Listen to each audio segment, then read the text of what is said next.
So by now, the box is smooth on the interior and the exterior. I have since patched all seams and covered them with skinny coils, smoothed them away. And now it's time to maybe address some additional issues, such as the rim or the top of the box that might still have some issues and might be an area of concern for you.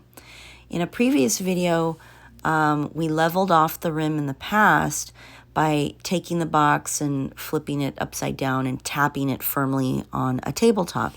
And that was helpful at the time. However, since then, you might have some new unevenness on the top of the box on the rim.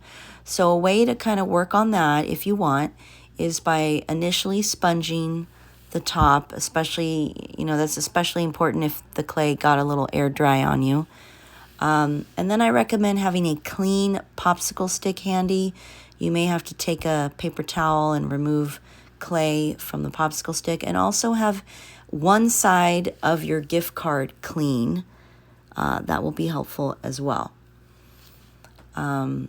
Keep your damp sponge handy, and that's also great for cleaning your gift card using the sponge.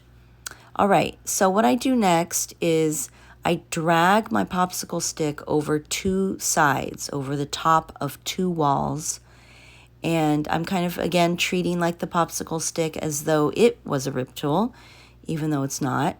And I would say focus on two walls at a time, as far as scraping over the rim of those walls.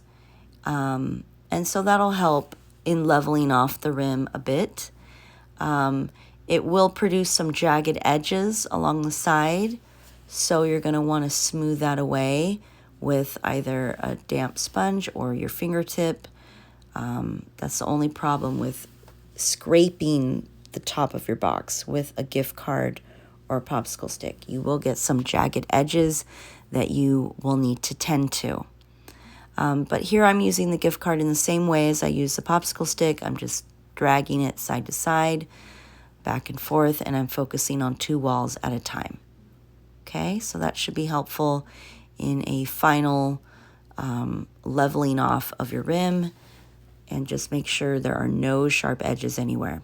Now, if the corners are bugging you, specifically near the rim, if the four corners look problematic to you, and there's still some evidence of coils that are bugging you, here's a way around that. You can take your paperclip tool and kind of scoop out, carefully, gently scoop out and remove a little chunk of clay at the top of the box. So I'm trying to, again, create the illusion that there isn't a coil there, but we all know there is, right? This will fool your viewer a little bit. And then after I carve away a chunk, scoop away a chunk, I clean it up with a paintbrush or a damp fingertip.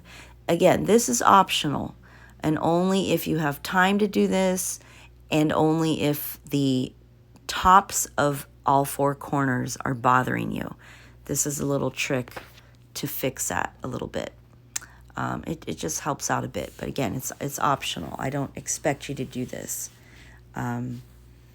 Just, be careful with how much clay you're scooping away. That is a bit of a commitment. But in doing so, you'll create more of a boxy corner versus a rounded corner.